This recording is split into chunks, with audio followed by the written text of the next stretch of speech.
Hello, and we are wrapping up our series on 1 Corinthians 13. Thank you for being on this small journey with us. And we're doing a wrap up, right? That's what we were talking about. We were talking about 1 Corinthians 13 and how we looked at the always trust, always hopes, always perseveres. And it's funny, we'll stop at this part of the passage where he basically says, love never fails. In some versions, it'll say, love never ceases. In some versions, and I was sharing with you that I remember for years, I always interpreted love never fails as meaning it's like a tool that always will work.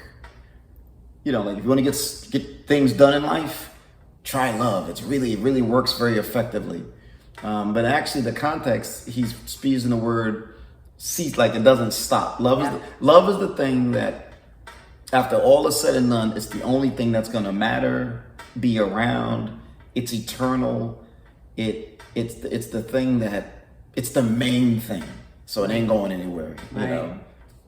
I think of that little Duracell battery, remember? Keeps on going. It takes a licking and it keeps on ticking. Right, the Duracell. The idea that everything has died, like the rabbit is going and everything is died, and that rabbit just keeps going. Love is that. Love is so foundational, and I think the same thing in our marriages. The thing I think, closing this out, the thought that came to mind is Paul was arguing, and I think we got to be aware of. There are some things that in our marriages today, 2020s, where we are, whatever point and phase of life you are, they're really good gifts, things that actually are wonderful and needed and right and good and noble in marriage. Mm-hmm. But they're not the thing that really is going to last you through everything to the end of the line, to that point where we leave this planet, right? When we're gone. There's some things that'll get you through and will just last. Right.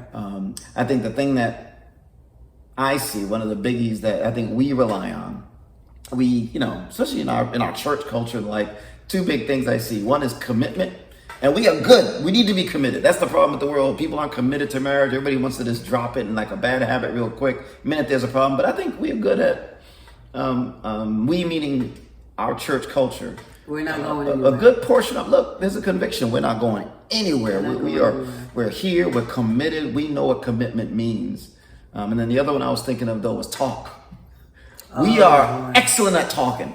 We will sit down. We're good. A lot of us have been trained even in Bible and psychology, and we want to get with somebody and we'll talk and we'll analyze it, and we're good at it. We're good. We'll get the books and that's all good. Good. What do you think? Those are my two. I thought of habits too. So there are some marriages that are just a good team.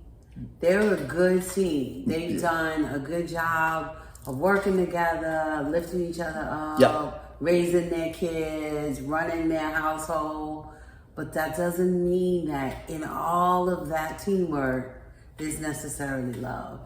It's the habits and routines. Teamwork.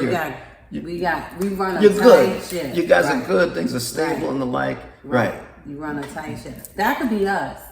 Because we've got our routines in place. We've got our systems. We got our structures. We know who does what. We know how to run a household.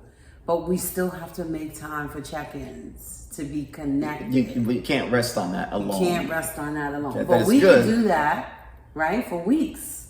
We could be going, getting it done, getting it happening. True. But that doesn't mean we're going to be close to each other. Yeah, that's not the most, as Paul would put it, that's not the most excellent way. That's not the most excellent way. Yeah, you want to do the thing that's going to last you to the end. Right. And that's what he says is love. So as we close, I want to give you an encouragement to have a conversation this week with your spouse. Is as you look at everything that we were going through together on love, my encouragement is this week, have a conversation. We'll say, what do you mean a conversation?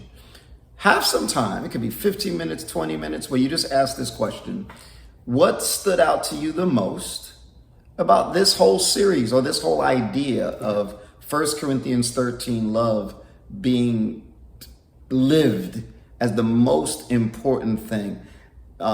like, just what do you think? Just your idea, just things you agreed with that we shared, things you disagree with, things that you feel like we didn't mention, but to have it with your spouse Yeah. and sort of end it with, what could we take away from this in our marriage? So 2 parts. What stood out to you, good, bad, or otherwise? And then finally, for us, what do we want to do differently in our marriage? Is that a good? Differently in how we love each other. Because remember, a big part of the love we talked about is sometimes we feel it, right? That internal part. Yes. But then there's also the external. Oh, I'm glad you said that. Things Yes. that you're doing Yes. that make me feel love. Like, for example, when you use words and you recognize I'm making an effort, though it's hard for me, and you take the time to tell me verbally, that's an action that you're doing because you know I needed to feel loved. So that's what I was thinking about. That's good. That's good. And just to be reminded of the 2 sides, there's the inside stuff, inside your skin, feelings, thoughts, and the like.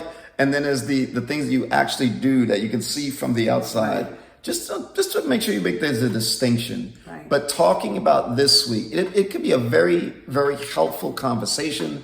And be open to whatever is going to be discovered. Yeah. What can we take away that we can put into our marriage regularly? And listen, And because sometimes listen. when people say, you're like, I was doing that, I've been doing that. You make, justify yourself, right? But listen. Yeah. Just And it may be really something, listen. and it may be something that you don't do new, but you just want to continue. Right.